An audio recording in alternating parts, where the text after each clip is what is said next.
Welcome to Aadya TV. నేను మీ journalist Arun. So ఇప్పుడు రాష్ట్ర ప్రభుత్వం కేటీఆర్ని అరెస్ట్ చేయాలని ఒక క్రమబద్ధంగా పోతున్నట్లు అనిపిస్తుంది. సో ఇప్పుడు మొన్న మనం చూసినాము, అంటే ఏసీబీ ఎంక్వైరీకి రమ్మని చెప్పిన కేటీఆర్ పోయినా కానీ అక్కడ చేయకుండా మళ్ళీ రిటర్న్ పంపించారు.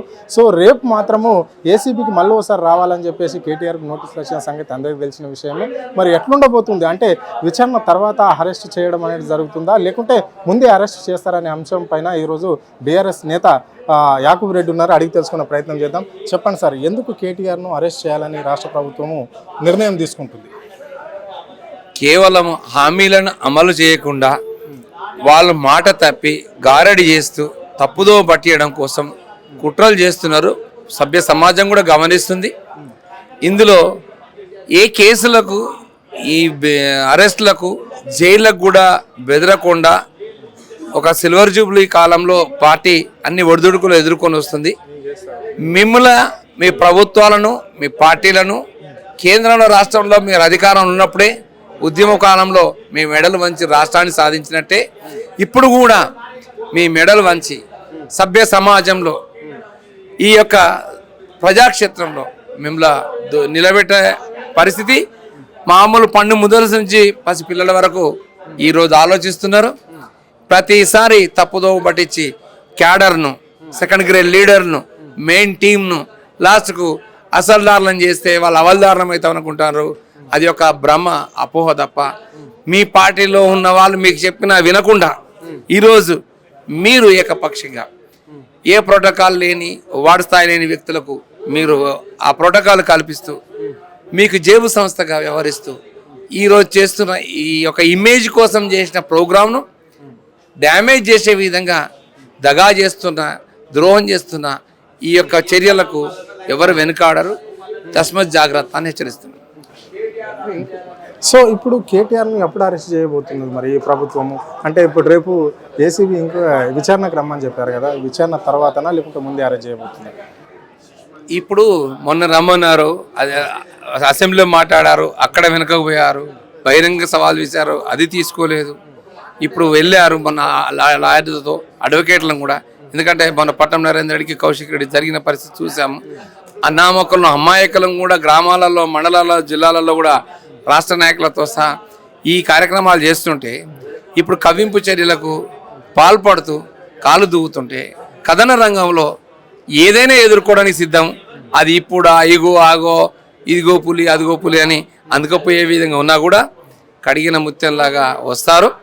ఎవరిని చేసినా, కేసీఆర్ని మీరు టార్గెట్ చేసినా, కేటీఆర్ను, హరీష్ రావును, కవితను టార్గెట్ చేసినా, లేదా వాళ్ళకి అనుచరులుగా ఉన్న మొన్న ఎర్రలను చేశారు.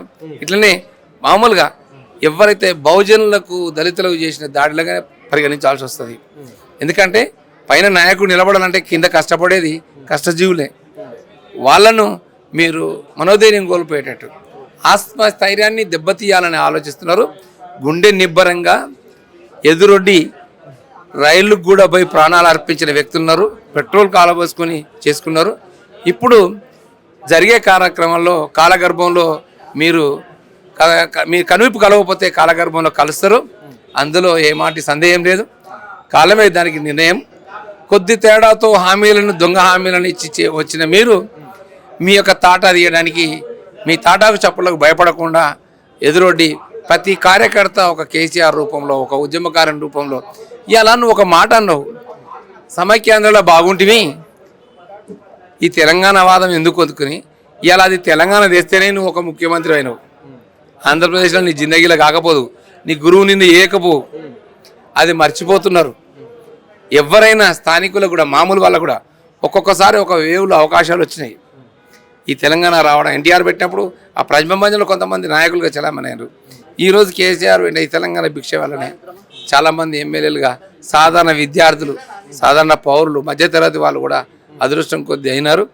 అందులో నువ్వు కూడా అదృష్టంగా అయిన ముఖ్యమంత్రివి అయితేననుకున్న అయినోని కాదు. ఎవరైనా శ్రీకృష్ణ జన్మస్థానం చూసిన వాళ్ళు ముఖ్యమంత్రులు అవుతారు, ఆనవాయితీగానే వస్తుంది.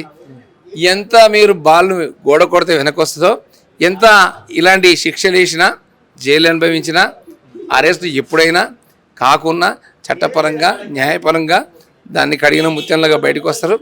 ఈ విచారణలో భాగంగా మీరు చేసే వేషాలన్నీ ఎందుకంటే నేను ఒక ఉద్యమకారునిగా 184 కేసులు ఉన్నాయి హైకోర్టులో. నీ కాంగ్రెస్ ప్రభుత్వం కొట్లాడింది, నా మీద కొట్టించింది, 3rd డిగ్రీ చేసింది, హైకోర్టులో గెలిచిన, సుప్రీంకోర్టు మీద మీరు స్టే తెచ్చుకున్నారు. ఈ దశాబ్ద కాలం దాటిపోయింది. నేను డబ్బులకు లొంగలే, పదవులకు లొంగలే, నికారస్గా నిలబడ్డా. నిజం నిలకడగా తెలుస్తుంది. ఇందులో కూడా ఈ తాత్పర్యం చేస్తూ మీరు కాలయాపన చేస్తూ మీరు ఇచ్చినవి అమలు చేయకుండా అవి అడగకుండా ఉంటే ఏదో చర్చ పెడితే సాగదీస్తూ ఉంటారు. అవి కూడా సంవత్సర కాలంలో పుణ్యకాలం గడిచిపోయింది. ఈ సంవత్సరాన్ని కూడా ఓపిక పట్టిరు, ఈ 3 నెలలు కూడా ఓపిక పట్టింది దాటి. ఇంకా ఈ సంవత్సరం అంతా పోరాటంలో మేము ఉంటాం. మీరు అమలు చేసేదానికి వదిలిపెట్టాం.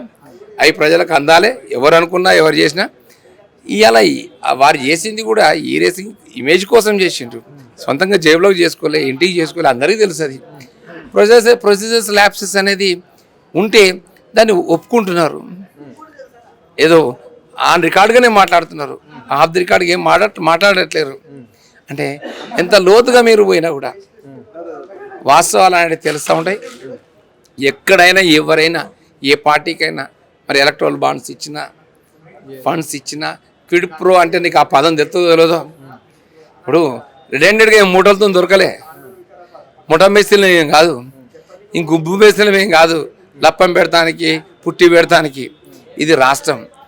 మరి ఆ లప్పం పెట్టడానికి పుట్టి పెట్టడానికి గుంపు మేస్త్రి కూడా అక్కడ రాకుండా సమైక్య రాష్ట్రంలో నేను బాగుండే అనే మేస్త్రివి ఈ తెలంగాణ రాష్ట్రానికి అవసరమే ఉన్నది.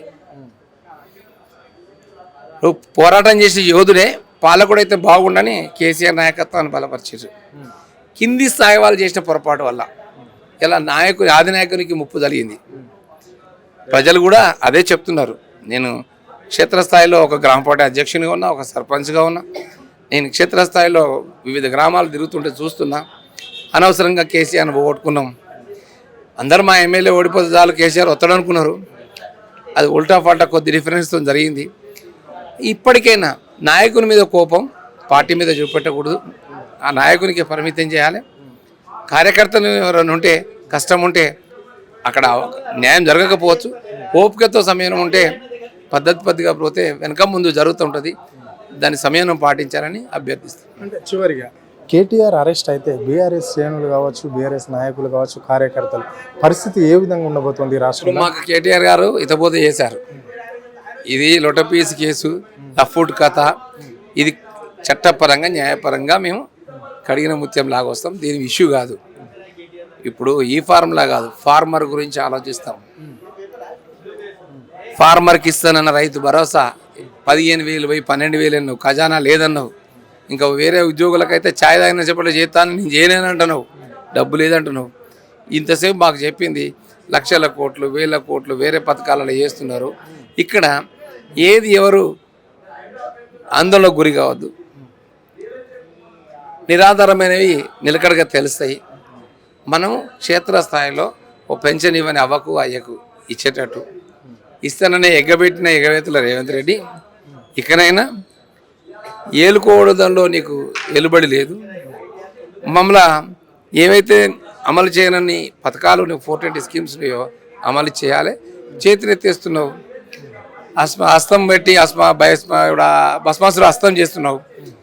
ఓ రోజు డైవర్షన్ కోసం, ఓ రోజు తెలంగాణ విగ్రహం అని, లోగో అని, టీజీటీఎస్ అని, ఇట్లా ఈ కేసు అని, కాళేశ్వరం అని, ఈరోజు ఈ ఫార్మ్ అని ఏదో ఒకటి తీస్తే ప్రజలు తప్పుగా పడుతుంటారు. ఎవ్వరు ఏమీ భయాందోళనకు గురి చేయలేదు. చట్టాన్ని పరంగా ఎదుర్కొని న్యాయపరంగా దాన్ని నిరూపించుకుంటారు. అప్పటి వరకు సమయం పాటించాల్సిన అవసరం ఉంది. ప్రజాక్షేత్రంలో ప్రజా సమస్యల పైన పోరాడతాం.